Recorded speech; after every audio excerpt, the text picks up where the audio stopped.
You know, people tell me all the time, gosh, Paula, you must feel like you're living a dream. Well, it's true. I mean, who could ever imagine going from selling small lunches cooked in my kitchen to walking down the red carpet of a Hollywood premiere? I mean, we're talking Elizabethtown, y'all. That's right, Paula Deen in a big Hollywood movie with Orlando Bloom, Kirsten Dunst, and Susan Sarandon. And listen, it's being produced by Tom Cruise and written and directed by my favorite, Cameron Crowe. You know, this whole thing is just so exciting. I just gotta share it with y'all. So come on, let me take you behind the scenes as Paula goes to Hollywood.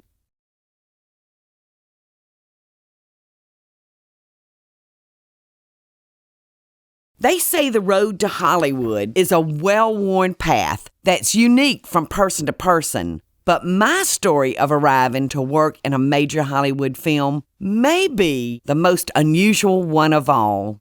Cameron Crowe, the writer, director, and producer of so many fabulous films like Jerry Maguire and Almost Famous, has written and directed a movie called Elizabethtown. And can you believe, cast me in it. The idea of Paula in Hollywood is so funny to me because she's so not Hollywood, nor will Hollywood corrupt her. You know, Paula is just real as real can be, and that's why it's funny to me. Even the idea of Paula's Hollywood or Paula in Hollywood just cracks me up. Being an overnight success, y'all, is not easy, you know. 15 years of hard work cooking and serving up meals from my old family recipes put me on the road to movies. Who would ever have imagined? You know, first it was the food, then the restaurant and cookbooks, my own TV show, and lo and behold, a call from one of the most respected directors in Hollywood to please come and be in his movie. She gets a phone call here at the Lady and Sons. This is Cameron Crowe, you know, and I need to speak to Paula Deen. And my mom is, well, I don't know who Cameron Crowe is. Talk to the guy. So Cameron, I'm a movie director in Hollywood. I've seen your show. I think you're really great. And there's a role in this movie that we would like for you to will you please come and be in this movie? Paula was a lifesaver for us because we had this really important part, Aunt Dora, who's the commanding force of this extended family that is at the center of Elizabethtown. And this woman is bringing everybody to her home to celebrate the unfortunate death of Mitch Baylor, who's Orlando Bloom's father in the movie.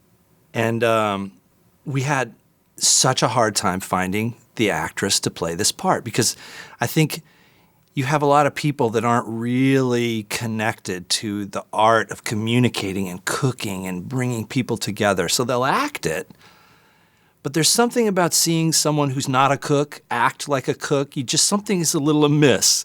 And Gail Levin is the casting director. So she called me one night and said, I found Aunt Dora.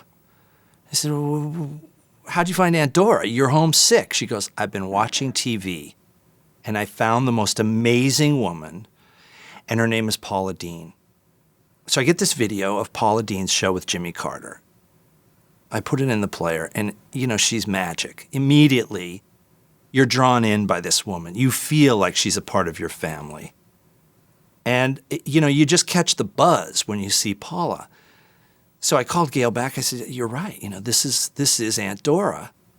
I called Paula. I gave her the part in about 2 minutes. Didn't even audition her. I'd never done that before. It was just such a strong instinct that I had, that she would be a natural.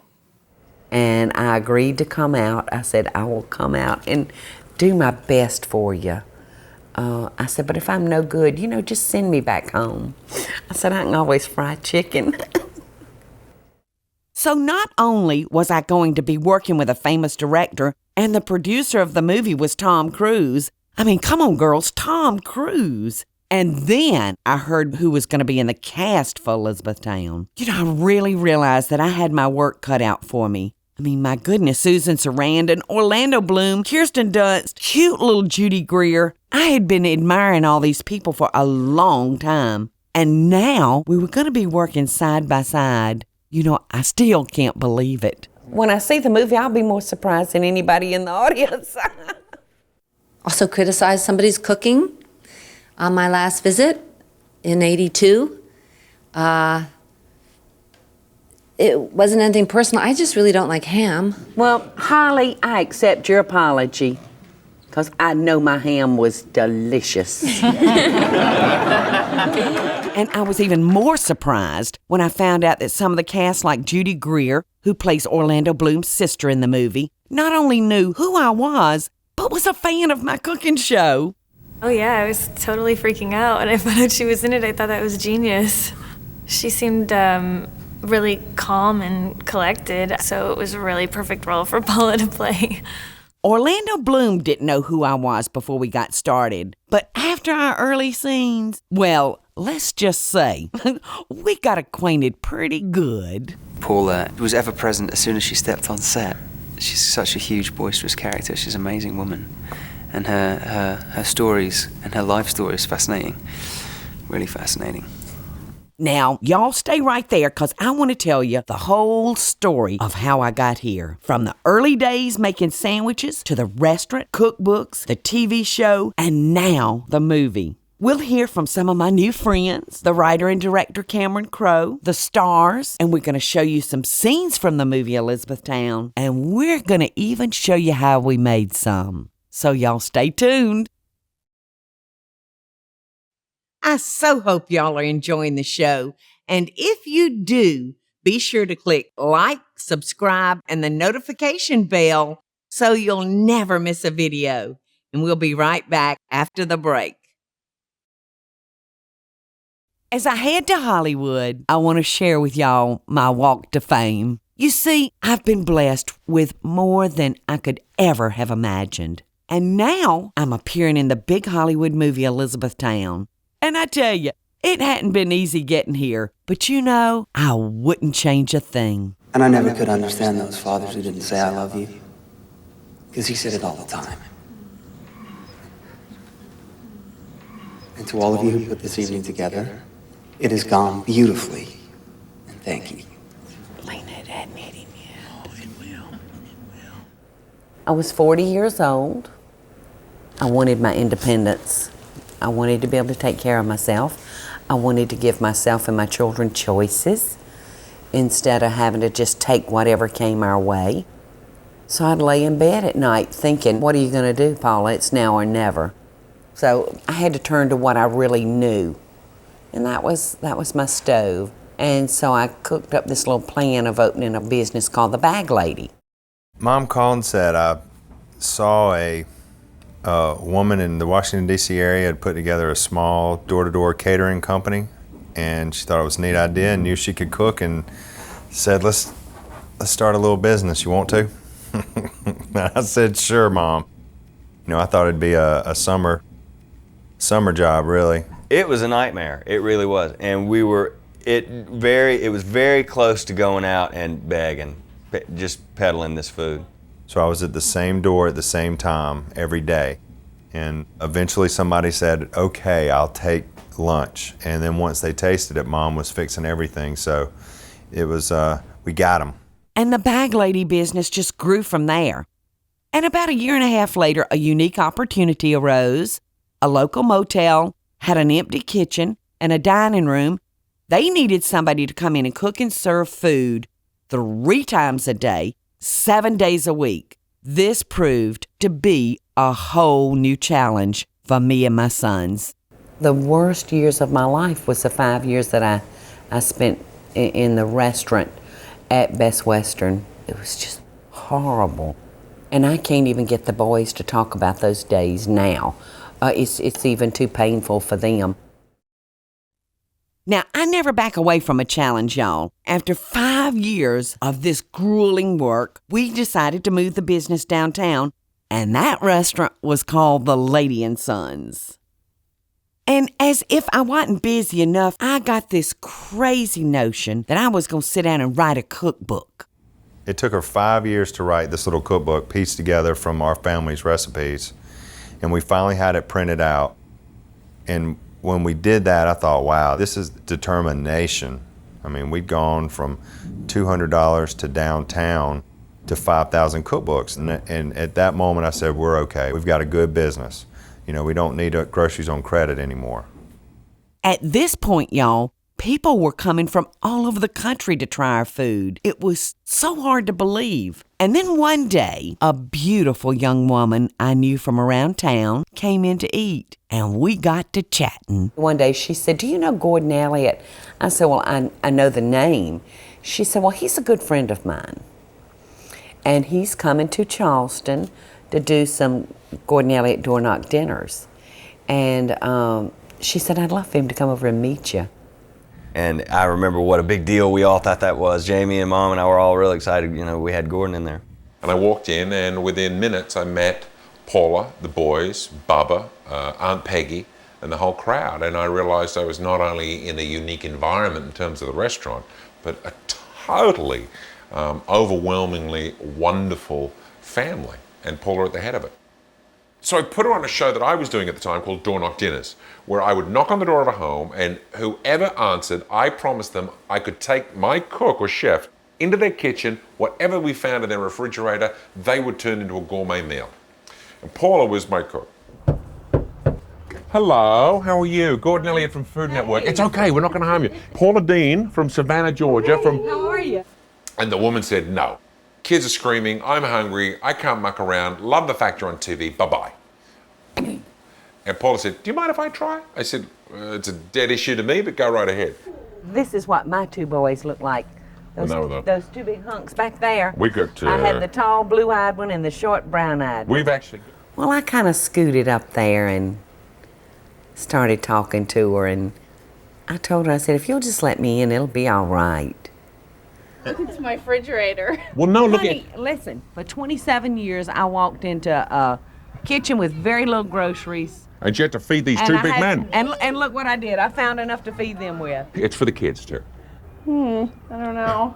Don't be Why don't shy. we take a look in the fridge? You want to look? How about that? Okay. Okay. Let's see what we can. And I remember at the end of that show, Gordon looking over at my mom and saying, "Paula, you're a star.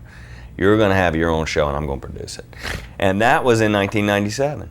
And sure enough, I can't take any credit for Paula. Paula would have become a star. Someone would have put her on a local TV channel. Someone would have found her. There's too many cameras wandering around America. She would have been on Food Finds probably a week after I had met her, and she would have been a star. I was just lucky enough to be there first. So I did the Door Knock dinner shows 2 times, and then Food Network also put me on Food Finds, Ready, Set, Cook, and Follow That Food. And just when this whirlwind of TV was getting going, my show, Paula's Home Cooking, hit the air in November 2002. So I'll tell y'all all about that next. I want to take y'all behind the scenes of Paula's Home Cooking to see just how I did on my first day on the set of the show, and then show you the first day on the set of the movie Elizabethtown. I was so nervous. And then later, I'm walking the red carpet at a Hollywood premiere, baby. I hope y'all are enjoying the show, and I want to hear from you. Tell me what recipes or videos you'd like to see me make by just leaving a short comment below. Now, let's get back to the show, y'all. My road to fame, as my friends say, has been a long journey, full of very unexpected surprises. But I did try to make sure that every single experience was going to be preparing me for the next one. I was just as nervous on the first day of the set of Elizabethtown as I was the first day shooting Paula's Home Cooking. But the thing about what happened on that first day on set, she totally trusted everybody she was working with. She knew that we cared for her and loved her and wanted her to be nothing but a success. All right, tell me when. Okay, well, you're on. What Okay. are we making? Today, I'm going to make y'all the most wonderful peach smoothies. And my biggest concern was not having anybody to talk to. You know, just trying to carry on a conversation right by myself was very frightening to me. Because I kept saying, you know, "Gordon, don't you think we ought to have a guest on with me or something?" He said, no, you know, you can do it, you can do it. And one of a Southern girl's very favorite ingredients, melted butter. Can't have too much melted butter. We sat behind the camera and I talked to her. and I just let her cook. I said to her, listen, you're not doing a show. You're just having a few friends over while you cook and chat. That's all. Just talk to me. But when you look up, don't look at me, look at the camera. Yeah, baby. And once Paula's Home Cooking hit the air, that was a giant step. We were literally bursting at the seams at 311 West Congress Street. On really good, busy days, we would feed 600 or 800 people. And there's no way we could have increased that because we just didn't physically have the space to do it in. So Paula's Home Cooking really was the catalyst for us moving into this bigger building. The Lady and Sons restaurant is now housed in a 15,000 square foot, 200-year-old building slap in the heart of downtown Savannah. Only till very recently have the boys and I lifted our heads up to look and see what's happened. And the tour buses would ride by every day, and I'd hear them over the loudspeaker saying, "This is the Lady and Sons restaurant," and that'd just be about it. They have good Southern food, and then the spiel would change as our business changed. She's got a cookbook out by Random House. She has 2 cookbooks out by Random House. You've seen her on QVC. You've seen her on the Food Network. And now the trolley companies ride by. They have to start their little spiel a block away because it's so long that they have to get it all in before they pass by. I mean, what a surprise all this is. Yeah, because at my age, you feel like the most exciting thing that you're going to do is maybe get to scream out, "Bingo!" You know? But boy, was I wrong, y'all, when I thought the biggest thing in my life would be getting the Lady and Sons into this new building and marrying my husband, Michael. Nope. Now I'm off to Hollywood, y'all. You know, my family and friends even had a surprise party for me before I had to leave to go for rehearsals. You know, I think they might have been hoping to calm my nerves a bit. One of the most surreal situations that I've ever been in my life was when I went out there to rehearse. And I start at the table and I walk around and see all these names.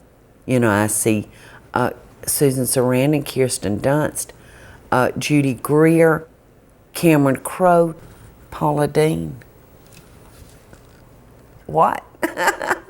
What? It was insane. You know, it's a funny thing when you have a read-through with a lot of actors getting together. It's intimidating, and I've found that sometimes people don't bring it.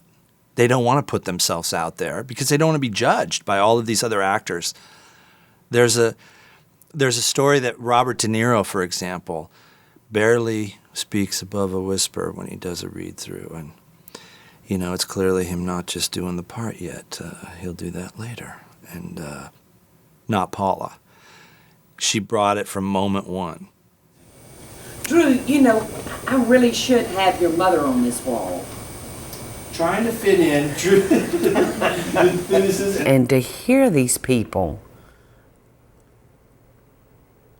and to see these people do the work that they are trained to do was amazing. I was so into the story and into the script that when it came to my lines, I just sat there and I was still just like this. And Gail said, Paula, that's your line. And I said, oh my God, I was the only one to screw up. But it was like I was in a trance, you know, watching these people. And so I read my 2 little lines and I thought, hell, I'm out of here. I know I'm out of here. But yeah, I stayed and it was just wonderful. And Paula just brought the house down. And all of us knew we were in the presence of somebody who was good at this, but also it's who she was.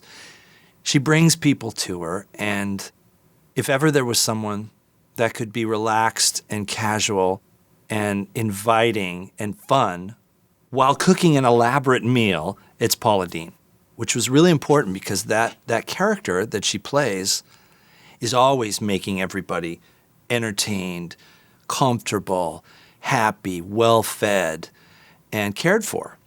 And she did that from moment one.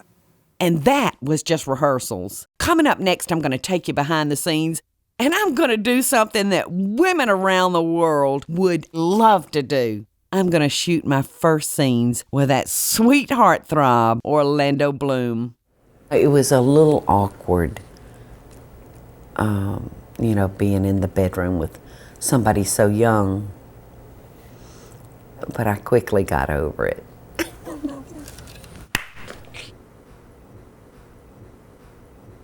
I was very gentle with him. I so hope y'all are enjoying the show. And if you do, be sure to click like, subscribe, and the notification bell so you'll never miss a video. And we'll be right back after the break.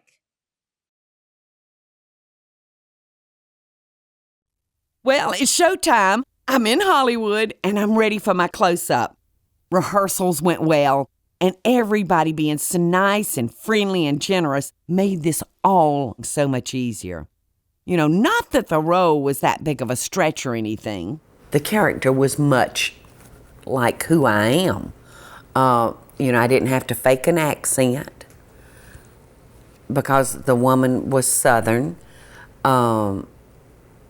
She was all about family, holding the family together.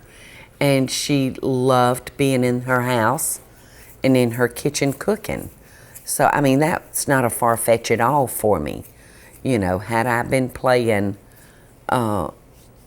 asked to play another role, that might have been very difficult. But to me, what they were asking me to do was just really to be myself. But my name was going to be Dora.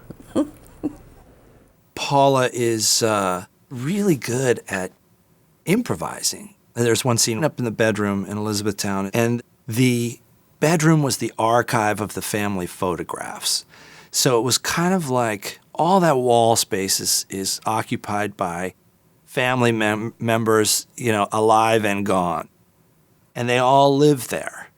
And this person who's so much about life honors these people every day when she gets up and goes to bed. And that's Aunt Dora.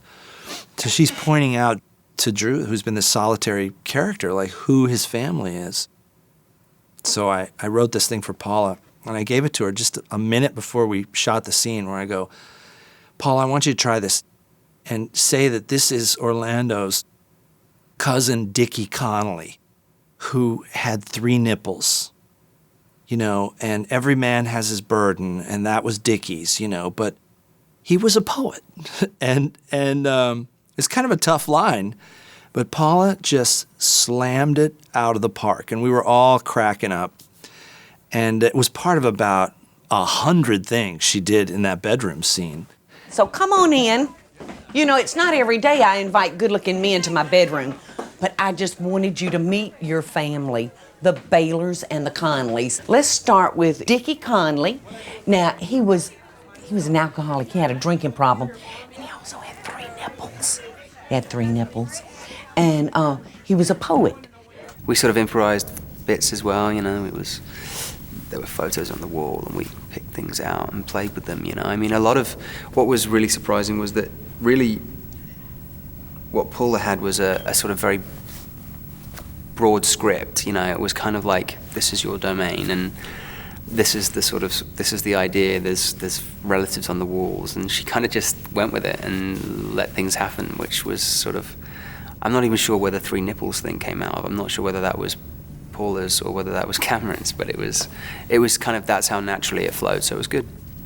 And there's one scene where I asked her to just go with Orlando Bloom a little bit and ask him where his mother was, because his mother doesn't show up for the funeral at first. And Paula said, "How's your mother? How's she doing, Drew?"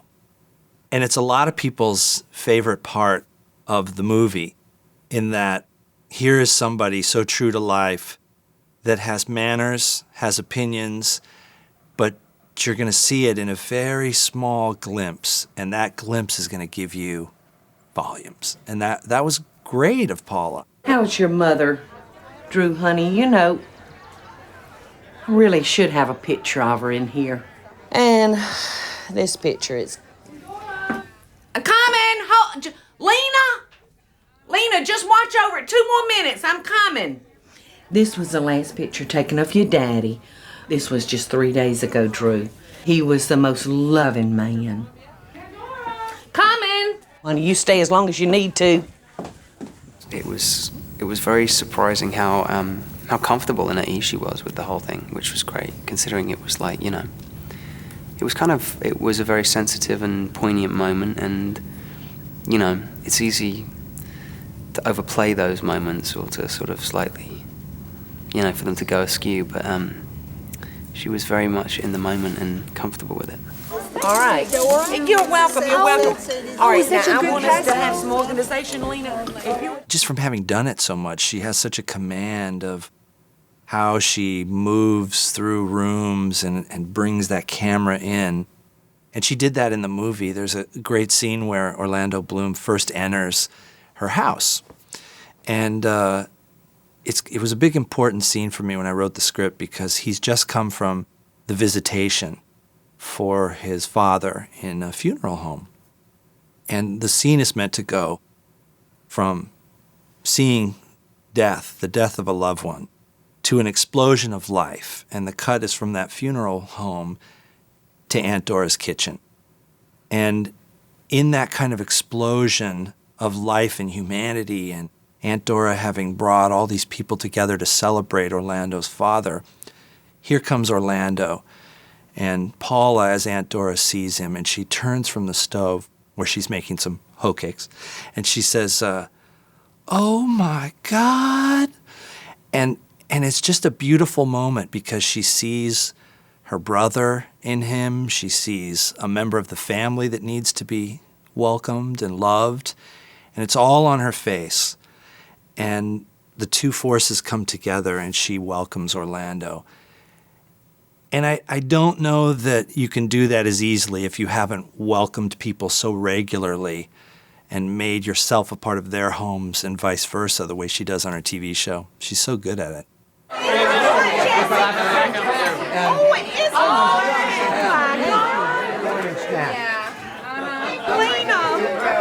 at Mitch's baby. You look just like your daddy, and who's been feeding you. Wait just a minute, I got to talk to Drew. We hope you're going to stay for a while. Well, you're ready to let everybody don't overpower you. You just want, I think, watching a movie to feel like the people are real.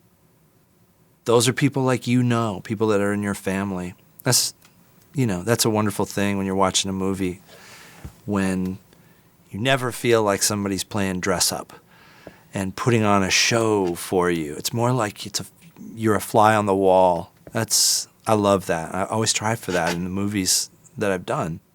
Coming up next, the first day of shooting was full of surprises. And great time of day. I got to tell y'all about the role that food plays in this movie, Elizabethtown. Imagine that, me talking about food. And later, I want y'all to join me as I try to get all dolled up for the red carpet premiere. I hope y'all are enjoying the show, and I want to hear from you. Tell me what recipes or videos you'd like to see me make by just leaving a short comment below. Now, let's get back to the show, y'all. One thing I learned about shooting Elizabethtown is that movies are not shot in order. So it sort of made sense that one of the first scenes we shot was actually one of the last in the movie. It can make it confusing, but the laughter sure makes it easier. The funeral scene was really right comical. It took place in Kentucky. So hot. So hot. But there was some glitches in this funeral.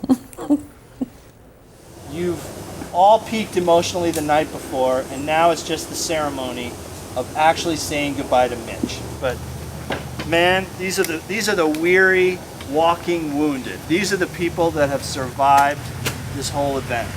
By that point, so many disasters and fiascos, mini fiascos, leading up to the major fiasco of Hit, that it's just it's a sort of comic relief when the coffin goes down without anyone in it other than the blue suit. Friends and neighbors, we are gathered here to say our final goodbyes to my dear friend, Mitch.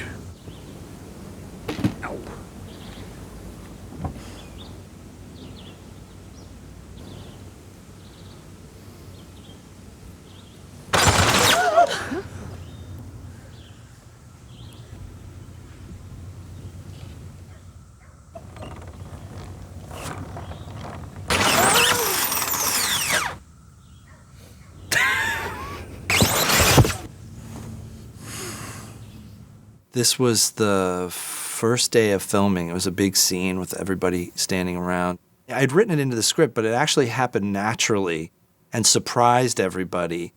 And I think we felt kind of blessed on that day because there was this happy accident that had happened. Everybody laughed. Scenes in the movie broke the tension, and it got us going, you know. And that's how we began on Elizabethtown. And I love that scene was in the trailer, and I love that Paula's scene in the kitchen welcoming Orlando was in the trailer, because those are sort of really representative moments of the movie. It's about life and loss and family and the explosion of love that can come out of a situation like that. And we began in a graveyard. Aunt Dora really represents the family, and I guess what people like to do in the South, in the heartlands of America, as it's called, when somebody dies, is they celebrate, and the majority of that is through eating. So, you know, that brings people together. That brings, it's, you know, the kitchen being the heart of the house, and so really Paula as Aunt Dora was really the heart of that house, and that's a really present part of the movie. Food is life, and in a movie that begins with the unfortunate death of Orlando Bloom's father, I wanted this movie to go from death to life. It kind of begins with an ending and ends with a beginning. And one of the things that Orlando's character learns, I think, is life is everywhere. Life is all around you. He's been kind of an interior guy. But here he comes to Kentucky, and he's in Aunt Dora's kitchen, and he sees food and memories and life and family are all one. And he learns to, like, share food with everybody and what that means in the course of the story. And I just think it's not all of us have had that upbringing, but it's so great to show it in a real way. And it was important that we get somebody that really honored food, whether they talked a lot about it or just showed it, as Paula did. You know, funeral food is real important to a Southerner. We put a lot of love into our food, and that sounds kind of corny and cliche-ish, but it's the truth. A lot of love. Bill Banyan is not going to be here.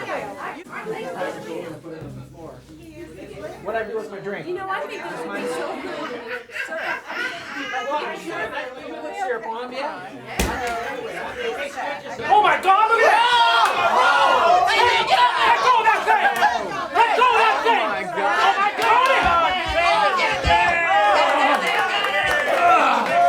God! All those people in that scene became part of that family as we were filming. I know people say that, but we actually did become kind of a family. Working with Cameron is a different sort of experience altogether, and it requires something that isn't really acting. It's more just, it's that old sense of you don't want to act, you want to be, and you know, and that means just being in the moment. And I never could understand those fathers who didn't say I love you, because he said it all the time. And to all of you who put this evening together, it has gone beautifully, and thank you. Lena hadn't hit him yet. Oh, it will. Orlando is a sweet, gentle young man, kind of quiet and low-key, and very focused. This was such a great, wonderful group of people to work with. On a movie, there's a lot of hurry up and wait, a lot of downtime, so you get to spend a lot of time just kind of sitting around and talking and, you know, getting to know your co-stars. It felt like we were all a big family all the time. I would leave work if I didn't have to work for the next couple of days and feel really homesick for the set when I was in my own house. When we were shooting, I think it was in October when we were shooting this big scene at the memorial service when we were all in Los Angeles for a couple weeks, and I was talking about wanting to make Christmas cookies for people and starting to get ready to think about that, and she taught me how to make her Paula Deen peppermint bark. And so she brought in one of her tapes of her shows and showed how you smash up the peppermint sticks and taught me how to double boil the chocolate without having a double boiler by just using the pot and a glass bowl and spread it out on wax paper on my kitchen table and then sprinkle it in and let it dry in the fridge. And so I did that, and that was what I gave for Christmas presents to a lot of people, was the Paula Deen peppermint bar. I'll never forget it. It's my recipe now that I can make. My one thing. Okay, y'all, coming up next, let's get ready for the premiere.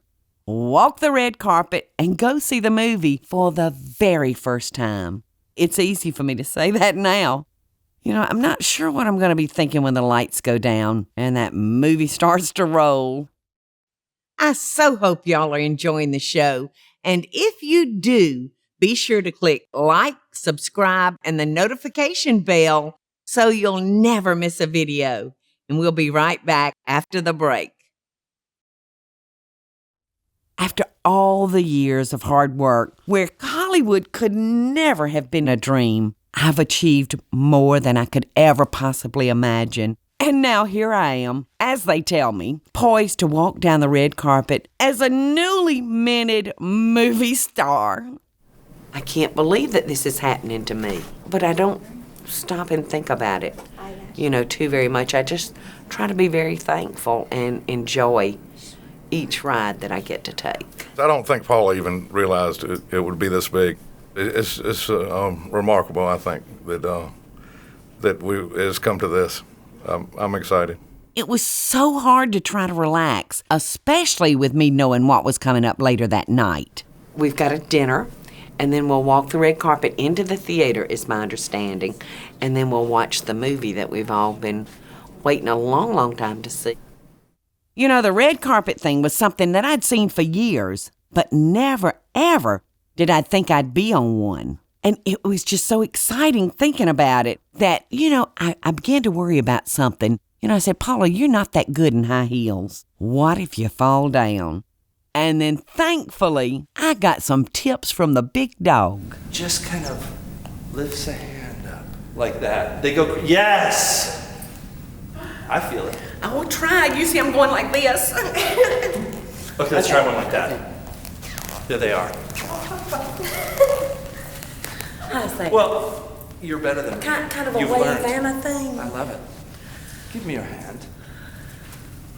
I'm so excited to see you here. Oh my God, is that not the sweetest thing in the world?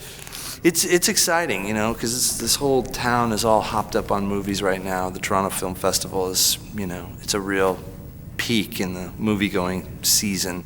Mostly I'm just happy that the actors are here and we get to share it and feel the audience. And when I knew Paula was here, I knew things were getting good. I can't tell you what a pleasure it was to I had so much fun. work on the movie with you. And for this to be the first time for me. Have you seen it yet? No. No. You're so great. You're so great. I was it's such fantastic. a lucky chick to be with y'all. Are you kidding? We were so lucky to have you. It's so great. It's so cool. And with just a few chances to practice and a few encouraging words from the professionals, it was off to the red carpet.